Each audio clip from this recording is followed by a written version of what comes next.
Fransiyaning poytaxti Parijdagi Cumhuriyet meydanida bir guruh faoliyatchilar Uyg'urlarni qo'llab namoyish o'tkazib, yaqinqi yillardan buyon Xitoyning Uyg'urlarning kimligi, madaniyati va diniy e'tiqodiga bo'lgan bostirish va zulmni kuchaytganligini aybladi.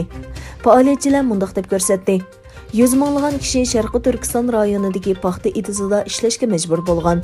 Xitoy hukumatining Uyg'ur xalqiga qilgan inson qalbidan chiqqan muomalasini qabul qilg'ili bo'lmaydi. Faoliyatchilar Xitoy hukumatining kimligi va e'tiqodi sababidan Uyg'ur xalqiga qasddan zulm qilganligini bayon qildi va xalqaro kishilik huquq tashkilotlari tomonidan ogohlantirilgan bo'lishi qaramay, Xitoy hukumatining bu qonunsiz qilmishlarini izchil davomlashtirayotganligini ta'kidladi.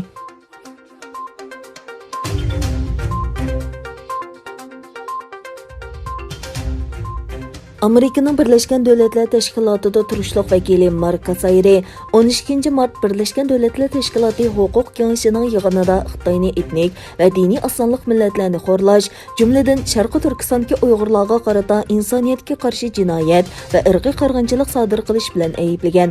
Shuningdek, yana Xitoyning Tibetlarga qattiq cheklama qo'yganligini tanqidlagan.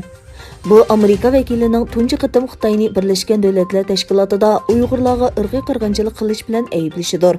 Reuters agentligining xabar qilishicha, Mark Kasayri mundaq degan: "Biz Xitoyning Sharqiy Turkistondagi etnik va diniy asonliq millatlarga qarata ilib borgan insoniyatga qarshi turish jinoyati va irqiy qirg'inchilikni o'z ichiga olgan xo'rlashni, shuningdek Tibetdagi qattiq cheklamalarni ayblaymiz."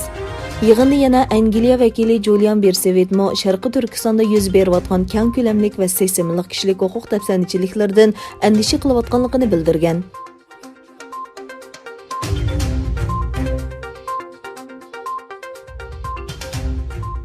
Tunji chet el ziyoratini Tinch okean rayoniga qilgan Amerika Davlat Mudofaa ministri Lloyd Austin o'zlarining Amerikaning bu rayondagi ittifoqdoshlari bilan bo'lgan harbiy hamkorlikni kuchaytirishni va bu rayonda Xitoyga qarshi kuchli tahdid o'rnatishni xohlaydiganligini aytdi. Austin Tinch okean safarini Amerikada Hind Tinch okean armiyasi qo'mondonlik shtabi joylashgan Havay orolidan boshladi. Amerika O'rta Sharqdagi terrorlik tashkilotlariga qarshi kurash qilayotganda Xitoyning harbiy iqtidorini zamonaviylashtirayotganligini tilga olgan Austin, bizning hozirgi raqobat afzalligimiz yo'qolyotdi. Afzallik yanada bizda. Biz kelgusidagi afzalligimizni oshiramiz dedi. Austin o'zining Tokyo, Seul va Yangi Dehlidagi mansabdoshlari bilan ko'rishadiganligini tushuntirib mundaq dedi: "Bizning maqsadimiz Xitoyga yoki Amerikaga jang e'lon qiladigan boshqa kuchlarga qarshi kuchli tahdid o'rnatish iqtidori va mashg'ulot planlarimizning bor yo'qligini jazmlashtirish." U tashqi ishlar ministri Antony Blinkenning Tokyo va Seuldagi yig'inlarda o'ziga hamroh bo'ladiganligini aytdi.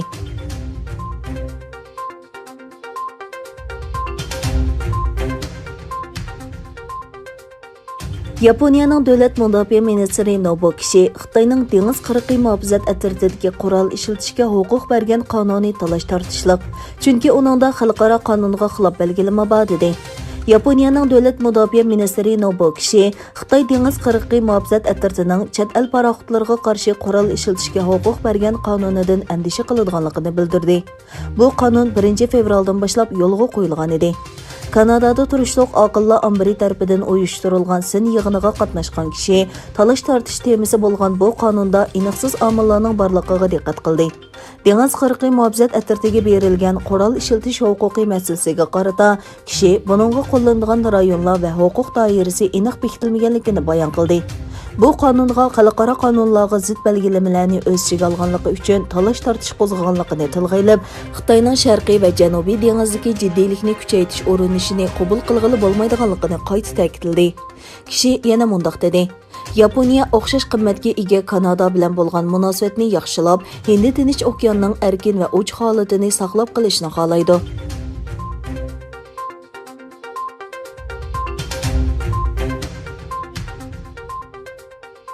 Bermuda tönögün ötküzülgen siyasi özgürüşke qarşı namayışqa bexatarlik qismlarining qurolliq arilishi natijasida kam deganda 38 odam qazo qilgan.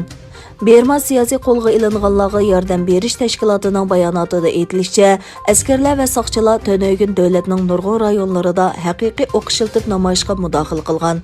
Berma armiyasi o'tgan yili 8 noyabr o'tkazilgan saylamda saxtalik barligini bahona qilib, bu yil 1 fevral hukumatni og'dirib tashlagan edi. Berma xalqi 6 fevral demokratiyaga qaytishini talab qilib namoyish boshladi. Bexatarlik qismlarning qurolliq aralashishi jarayonida hozirgacha 100 dan ortiq namoyishchi hayotidan ayrildi, 1500 dan ortiq kishi qo'lga olindi.